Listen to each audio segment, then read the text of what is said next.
terkait wanita cantik bukan zaman sekarang saja, dari zaman dahulu juga selalu ada terkait wanita cantik. Inilah ratu tercantik di tanah Jawa yang jadi istri para raja, yang kecantikannya sangat mempesona luar dalam.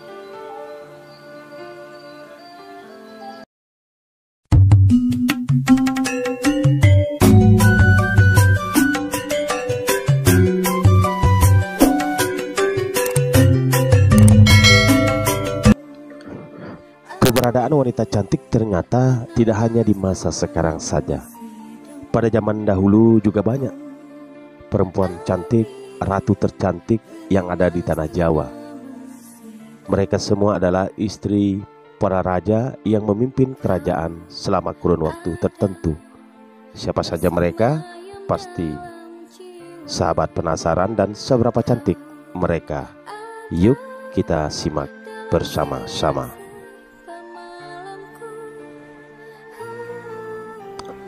Om Swastiastu, selamat tahun sahabatku Cahaya Dharma dimanapun berada, sehat selalu dan masih setia stay di channel Cahaya Dharma. Selamat tahun sahabatku, terkait zaman dahulu, zaman kerajaan, karena sistem pemerintahan yang dianut masih berbentuk kerajaan, belum mengenal demokrasi presidensial seperti zaman sekarang ini. Dan karena raja merupakan pemimpin tertinggi, mereka biasanya juga memiliki istri yang paling cantik juga. Seperti zaman sekarang, kecantikan juga dipandang sebagai sesuatu yang berbeda di mata masyarakat. Karena umumnya seseorang menilai kecantikan bisa menandakan seseorang tersebut punya banyak waktu dan materi untuk merawat diri. Terutama kalau sahabat mempunyai istri, jangan lupa selalu mengajak ke salon untuk perawatan agar istri selalu terlihat cantik, bukan hanya secara luar saja, tetapi juga cantik secara dalam. Karena cantik adalah relatif. Sahabatku, tak heran dengan status istri raja, wanita-wanita yang tercantik kala itu bisa terlihat mempesona. Berikut Cahaya Dharma berbagi ratu tercantik di tanah Jawa yang menjadi istri para raja. Yang pertama, Ken Dedes. Siapa yang tak kenal dengan kecantikan Ken Dedes di kerajaan Singasari? Kalau semeton sampai ada yang tak kenal, berarti sungguh terlalu. Siapa yang tak kenal dengan Ken Dedes? Ia adalah permaisuri dari Ken Arok yang merupakan pendiri kerajaan Singasari. Ken Dedes adalah wanita yang dikenal memiliki paras yang sangat cantik dan membuat semua pria jatuh hati padanya. Nah, kalau semeton ketemu Ken Dedes di zaman sekarang, pastinya jatuh cinta. Sebelum menjadi istri Ken Arok, Ken Dedes terlebih dahulu merupakan permaisuri dari Tunggul Ametung. Namun Tunggul Ametung dibunuh oleh Ken Arok lewat sebuah skema kudeta sehingga ia bisa memperistri Ken Dedes yang sangat cantik itu. Wow, Ken Dedes ini sangat direbutan. Tetapi seperti cerita Cantik Itu Luka karya Eka Kurniawan, pernah baca bukunya semeton? Kecantikan Ken Dedes malah membawa nalangsa dalam hidupnya. Salah satu anaknya yang bernama Anusapati membangun sebuah candi yang saat ini dijuluki Candi Kidang. Candi ini konon pernah digunakan untuk menyimpan abu dari Ken Dedes yang telah meninggal dunia. Di dinding candi terdapat relief yang bercerita tentang Garuda yang ingin membebaskan ibunya dari penderitaan. Hal ini yang menjadi tafsiran bahwa di masa lalu Ken Dedes selalu hidup menderita meski akhirnya menjadi wanita paling berpengaruh dalam sejarah raja-raja Jawa. Nah, meskipun begitu, Ken Dedes tetaplah ratu cantik yang melahirkan generasi di Wangsa Rajasa. Generasi ini berjalan mulai dari kerajaan Singosari hingga kerajaan Majapahit. Tanpa adanya Ken Dedes, Mungkin Raja Jawa seperti Anusapati, Wisnuwardana, Kertanegara, dan Raden Wijaya tak akan pernah lahir, sahabat.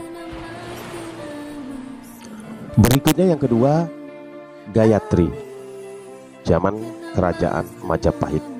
Siapa yang tak kenal dengan Putri Gayatri, yang merupakan salah satu istri dari Raden Wijaya yang menjadi raja pertama dari kerajaan Majapahit. Ia adalah anak dari Kertanegara yang merupakan raja terakhir dari kerajaan Singosari. Selain terkenal dengan kecantikannya yang sangat luar biasa, Gayatri juga dianggap lihai dalam urusan pemerintahan. Nah, dari 5 istri yang dimiliki oleh Raden Wijaya, Gayatri dan Dara Petaklah yang memiliki anak, tetapi tahta pemerintahan sebenarnya jatuh ke anak Dara Petak. Dan setelah Raden Raja Wijaya meninggal, ia sebenarnya akan digantikan oleh anak dari Dara Petak yang bernama Jayanegara.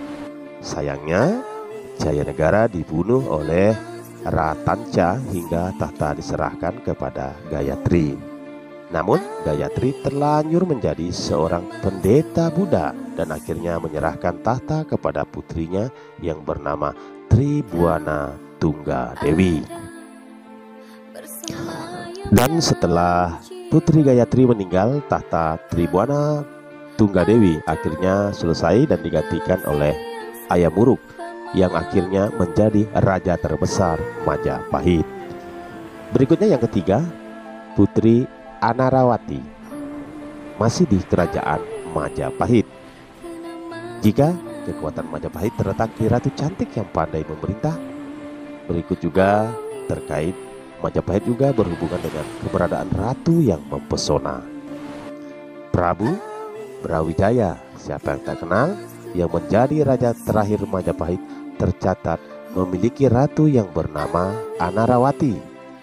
Sejarah ratu ini adalah putri yang diberikan kerajaan Campa kepada Brawijaya. Kondisi kerajaan pada saat itu memang sedang tidak baik-baik saja. Banyak pemberontakan atas kepemimpinan Brawijaya. Sedangkan di satu sisi masyarakat semakin terbuka dengan gagasan baru. Hal ini juga yang berpengaruh dengan situasi dan kondisi Brawijaya yang lebih senang mendengar ucapan Anarawati daripada penasihat-penasihat kerajaan yang lain.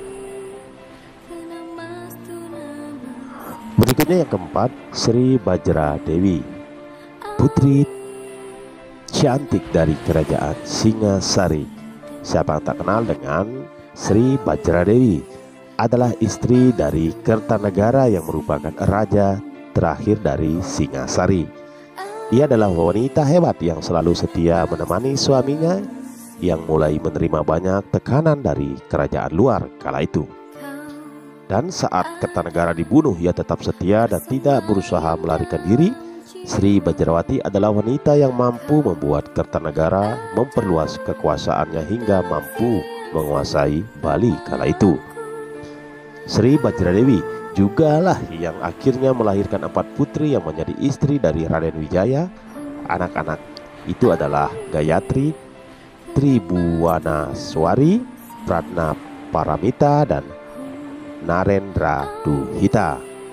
Dari anak-anak inilah akhirnya Gayatri juga muncul ke permukaan dan menjadi orang paling penting di kerajaan Majapahit beserta anaknya yang bernama Tribuana Tunggadewi. Sematan sahabatku, Dharma yang budiman, itulah 4 ratu tercantik di tanah Jawa yang menjadi istri para raja. Karena tak bisa kita pungkiri juga, bagaimanapun juga posisi ratu memiliki dampak yang besar pada pemerintahan Jawa khususnya dan sejarah Nusantara pada umumnya. Sahabatku Dharma yang budiman, semoga informasi ini bermanfaat bagi sahabat dalam menambah wawasan dan memantapkan serada dan bakti kita. Dan Tiang haturkan terima kasih atas atensi para sahabat dimanapun berada, dan Tiang waliang antuk para Santi. Om Santi, Santi, Santi, Om.